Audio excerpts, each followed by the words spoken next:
Hi everybody, welcome back to Technically Designed Home. My name's Marissa and today we're going to talk about the top 3 and worst 3 features of the Blink X2 security cameras. I had these for approximately 3 weeks and as you can tell, I no longer have them. So let's figure out why the bottom 3 won out over the top 3 features in this video. Let's get started.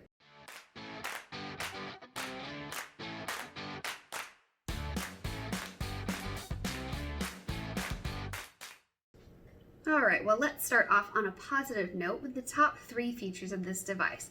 I purchased these on Amazon after I had a glitch with my door sensor, which led all of my smart home lights to turn on at 2 o'clock in the morning. Needless to say, I had a heart attack. Fortunately, nothing was wrong.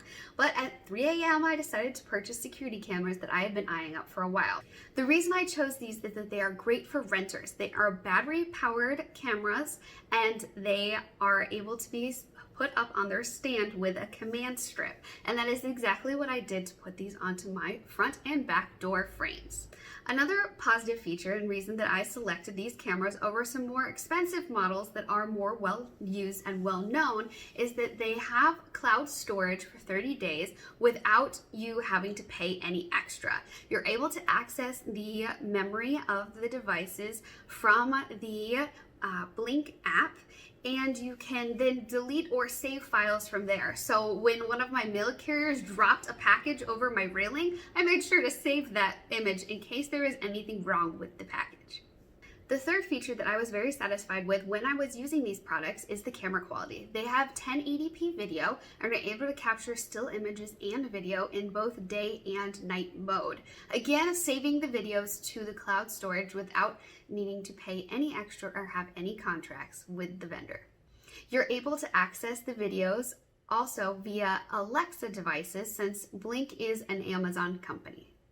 I'm going to throw one quick bonus feature in here in case this is a feature you're looking for, but these cameras do allow you to have two-way radio. You're able to hear and speak to what is happening at your camera's location. This is handy if you're receiving packages or you want to see who's at the front door and be able to interact with them before you go to actually answer the door or in case you're away from home. All right, let's start with the negative features, and I'm going to start with the least impactful one and not at all the reason that they ended up being returned, and that is the design.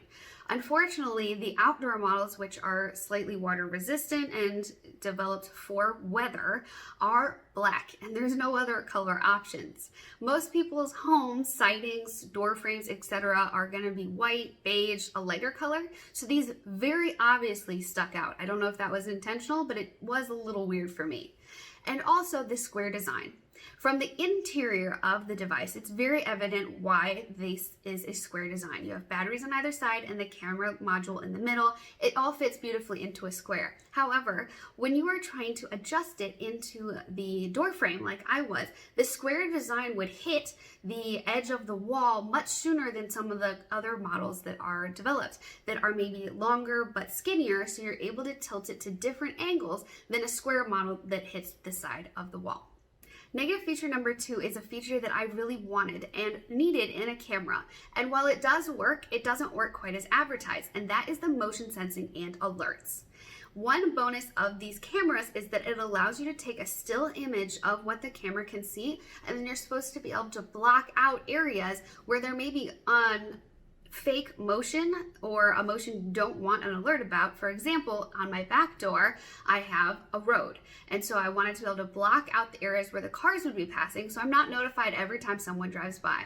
While I did play with this feature and tried to get it to work, I continued to get notifications for those cars driving by and eventually decided to just turn off the motion detection for the back door camera altogether because I was receiving notifications every 5 minutes for something I didn't care about because it wasn't a person at my door. The third and final feature, and the nail in the coffin, is the sync module. These cameras use what they call a sync module, which is basically a hub that you're supposed to place. It's centralized to your router and the cameras so it can connect to the cloud servers and your internet and then communicate locally to the cameras. While in theory this doesn't bother me, the malfunction of this device was what led me to return the cameras. hindsight is 2020, and while many of the reviews on Amazon are positive, there were many that were warning about having issues with this exact feature. In my case, I was able to get full functionality out of the cameras for approximately 3 weeks. And when I returned from the holiday season, I found that I was all of a sudden receiving errors that my cameras had lost connection to Wi-Fi. Turned out it was an issue with the sync module. I contacted customer support, optimistic that we would be able to resolve the issue because overall I was generally satisfied with the cameras. But after a week of emailing back and forth, we were not able to resolve the issue. I had to do things like force the camera and sync module to do a software update, which indicates to me that its auto software firmware updates are not working correctly.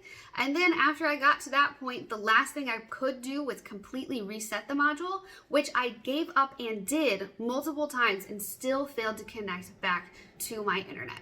Fortunately, because I purchased these in December, I was still able to return the cameras on the extended holiday Amazon return policy.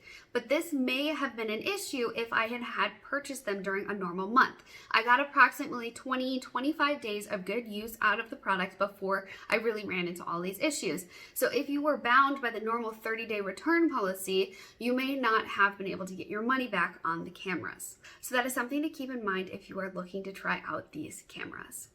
So overall, would I recommend these? Unfortunately, no. While they did have a lot of features that I was looking for in security cameras, they're battery powered, which is perfect for renters. I can hang them up with no holes, and they have the motion sensing and alerts, which is critical when I want to use it at my front door for being notified of packages and visitors.